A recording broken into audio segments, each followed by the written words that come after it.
Notre invité ce matin, Florian Philippot, vice-président du Front National. Florian Philippot, bonjour. Bonjour. Hier à Nantes, Marine Le Pen a beaucoup parlé de la justice. Je rappelle les faits, vous m'interrompez si vous pensez que je dis une bêtise. Alors, je peux déjà vous interrompre, en fait elle a fait un débat sur l'État fort, et elle a parlé des juges. En réalité je crois 1 minute de la justice, mais elle a parlé surtout moment fort, hein. Non, elle a parlé de sa conception d'un État face au chienlit sécuritaire, économique, social, la chienlit de l'islamisme. C'était le cœur de son discours, remettre l'État debout, remettre la France debout avec un véritable chef de l'État. Bien, je vais y revenir. Sa chef de cabinet a été mise en examen pour recel d'abus de confiance. Là, jusque-là, je ne dis pas de bêtises. La justice veut savoir si, payée par l'Europe, elle travaillait en fait pour le Front National essentiellement à Paris. Jusque-là, je ne dis pas de bêtises. Marine Le Pen a refusé de répondre à la dernière convocation des policiers. Pourquoi ? Mais parce que, Monsieur Bourdin, j'ai parlé exactement les mêmes affaires avec vous la dernière fois que je suis venu. Et j'en parle depuis 2 ans. Parce qu'en réalité, il n'y a aucun fait nouveau.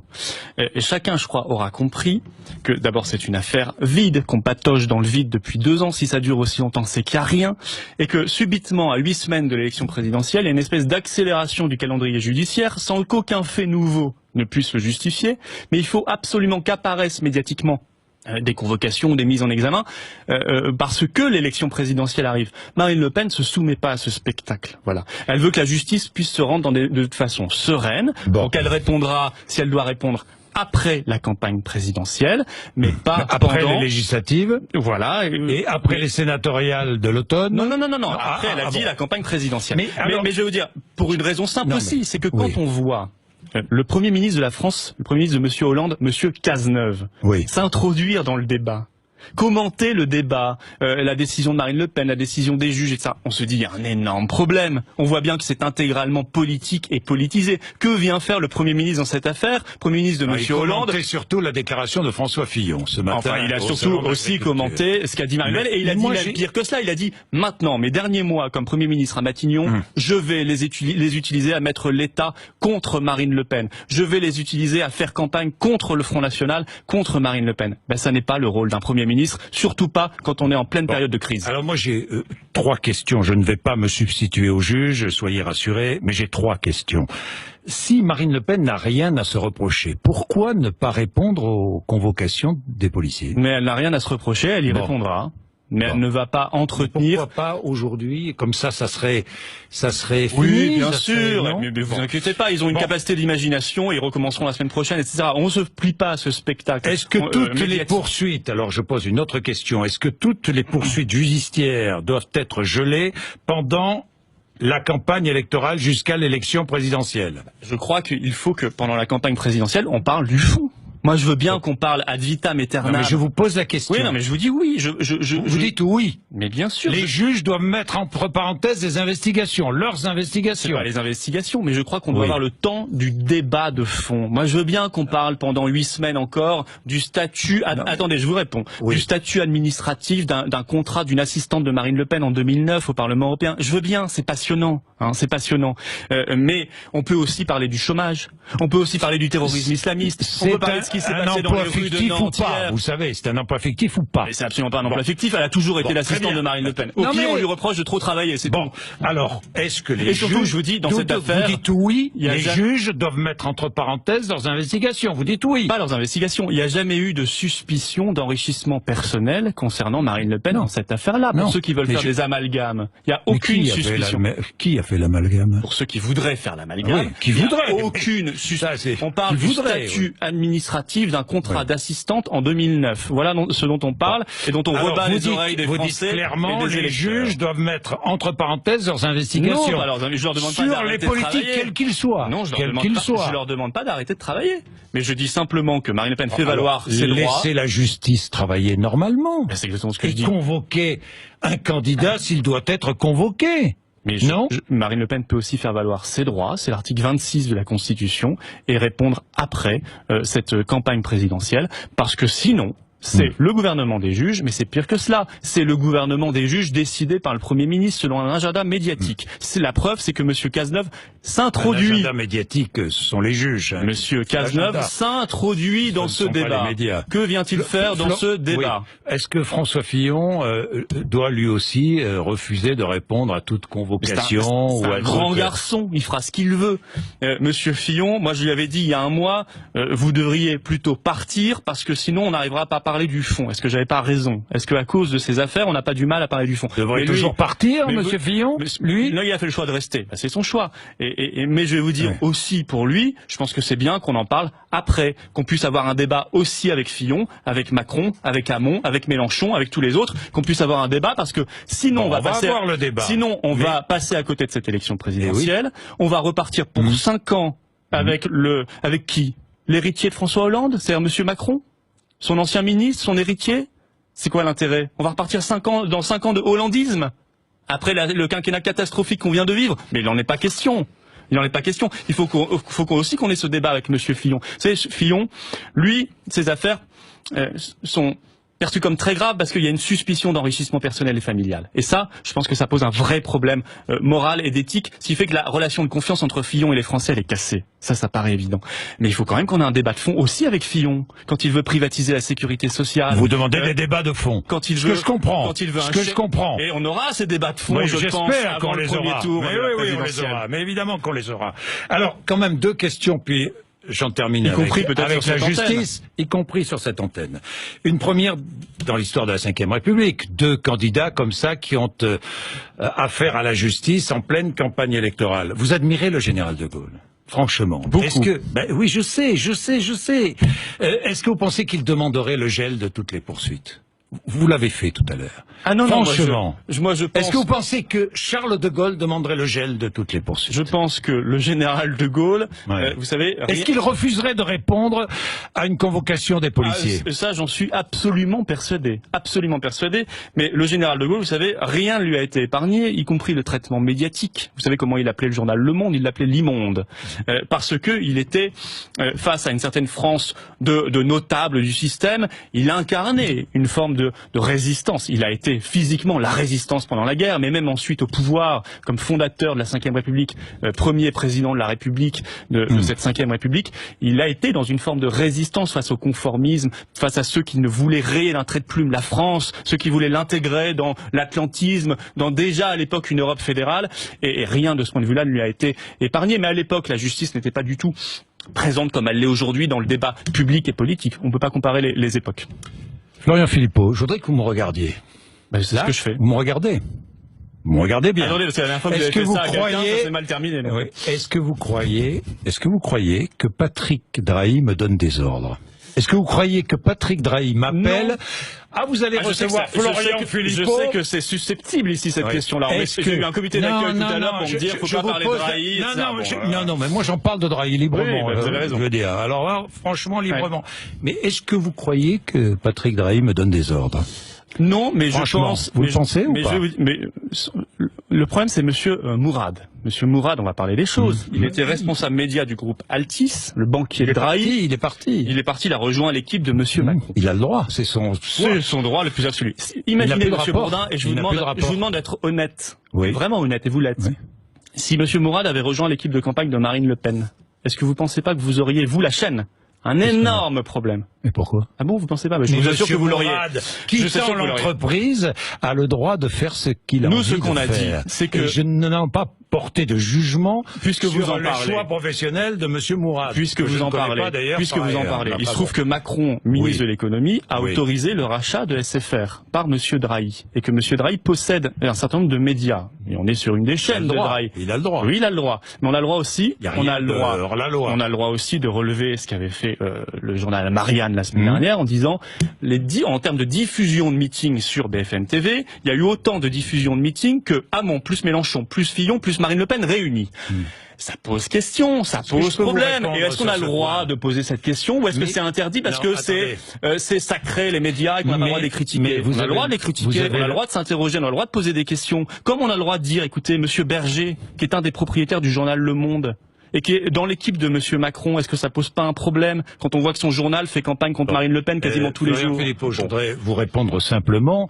En ce qui concerne Monsieur Berger, c'est le choix de Monsieur Berger. Ça ne me regarde pas. C'est toujours le choix d'eux, mais c'est toujours vers Macron en tout cas. Ça ne me regarde pas, mais ça c'est leur problème. C'est le chouchou des médias, c'est tout. Voilà. C'est pas le nom. Bien sûr. Bon, ni les uns, attendez, je parle même pas les autres.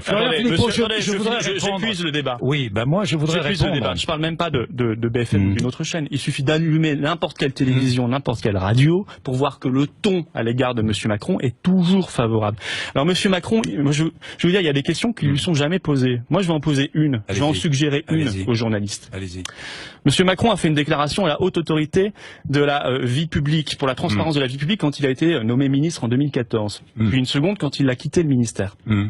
Il déclare un patrimoine faible, très faible, inférieur à la moyenne des Français. Et même si on ajoute les intérêts d'emprunt, peut-être même un patrimoine négatif, c'est-à-dire qu'il serait ruiné. Or, Monsieur Macron a gagné plus de 3 millions d'euros entre 2010 et 2013 quand il était chez Rothschild. 3 millions d'euros. Donc, je ne n'accuse pas, je pose une question. Comment on explique cette disproportion entre ce qu'il a gagné et ce qui apparaît dans son patrimoine? Est-ce que tout est bien inscrit dans cette déclaration? Attendez, vous n'êtes pas Macron, donc je pose la question je ne vais pas répondre à la place d'Emmanuel Macron. Est-ce que tout est bien inscrit? Je vous le dis tout de suite. Peut-être. Je pose la question, ou est-ce que il y a une autre explication? Certains ont fait le calcul. Il aurait fallu que pendant 3 ans, pour en arriver à cette disproportion, il flambe chaque jour plus d'un SMIC. Chaque jour plus d'un SMIC pendant 3 ans pour expliquer cette disproportion. Peut-être qu'il a mené grand train, une vie de nabab. Je parle même pas d'acheter du patrimoine, flamber, parce qu'il n'y a pas de patrimoine en face. Donc c'est-à-dire flamber dans des restos, dans des voyages.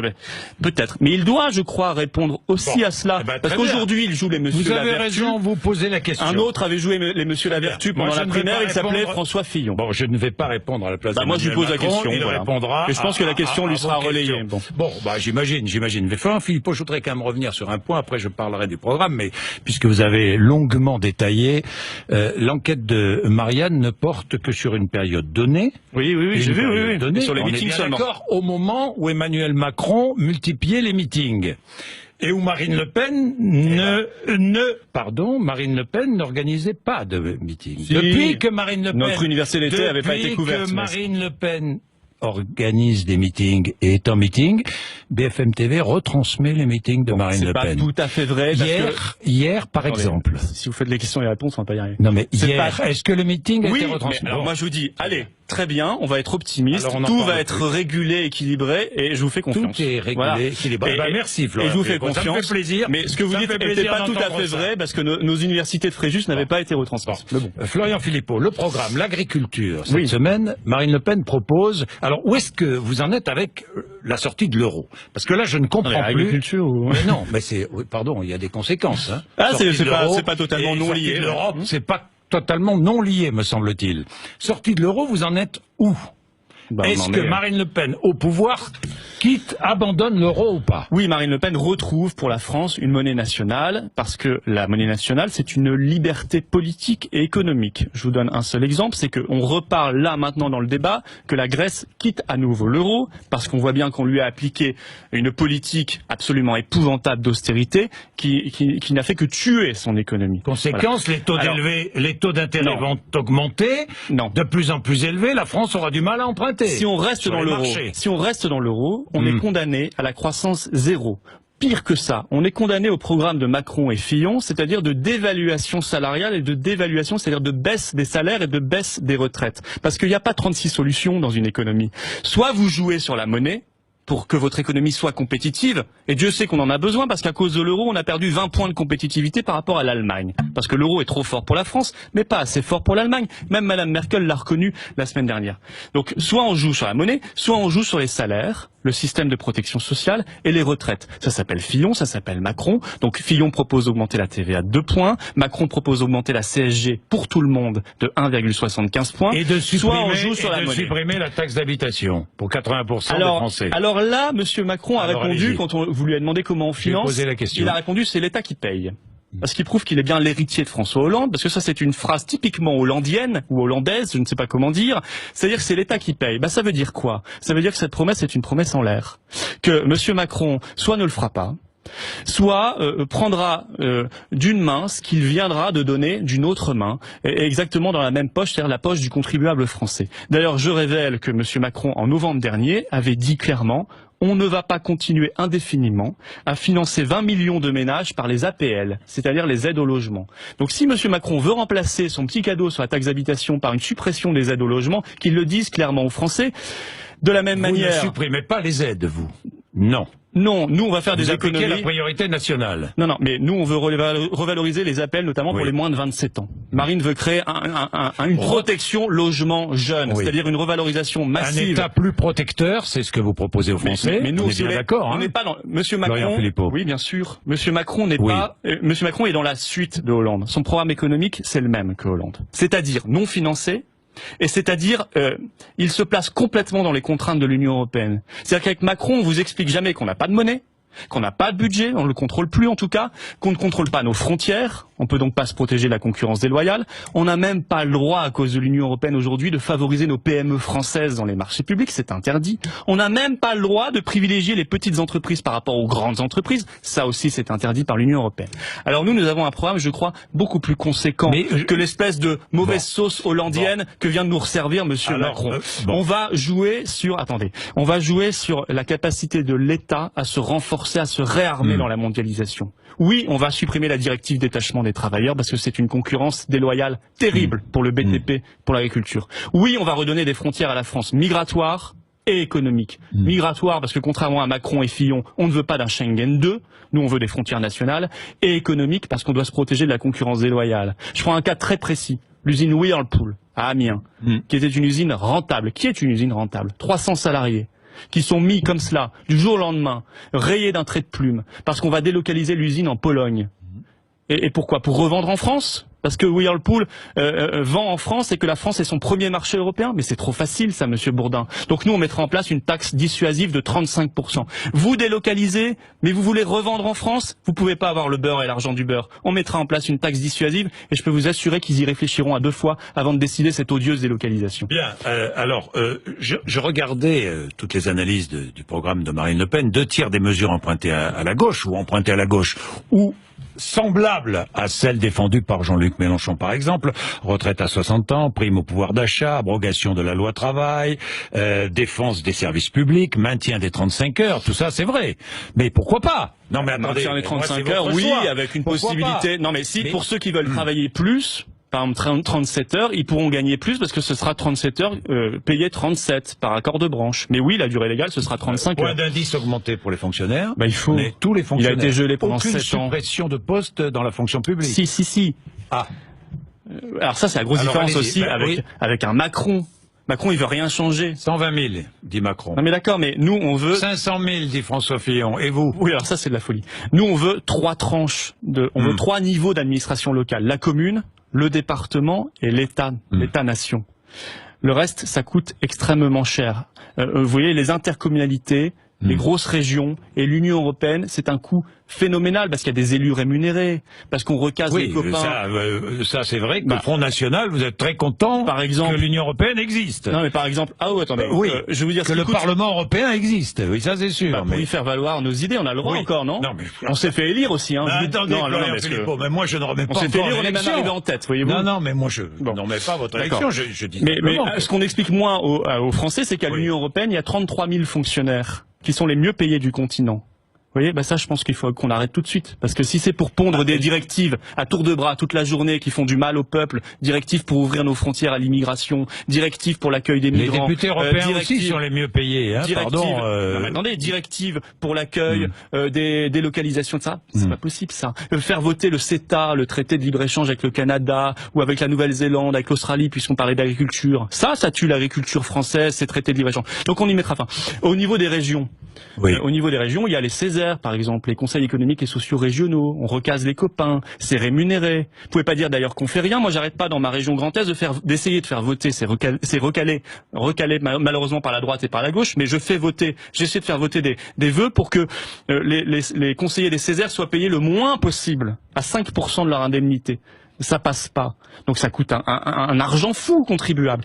Donc nous, on aura, si vous voulez, cette vision claire en tête. On recalera les compétences de proximité par exemple les collèges, vers les départements et vers les communes qu'on va sauver. Nous, on veut sauver les petites communes, on veut sauver les petits maires, les maires de petites communes, pas les petits maires d'ailleurs, les maires des petites communes, parce qu'il n'y a pas de petits maires. Oui. On veut sauver les communes de France, les 35 500 communes de France. On veut arrêter leur fusion, leur disparition. On veut sauver l'État-nation parce qu'il doit être stratégique. Il doit avoir une action stratégique, mais on n'accepte pas de voir cette inflation des coûts. De la même manière, avec Marine Le Pen, il n'y aura plus que 300 députés, et non pas 577, et 200 sénateurs, et non pas 348, parce que là aussi, il faut arrêter les abus. Merci, Florian Philippot, d'être venu nous voir.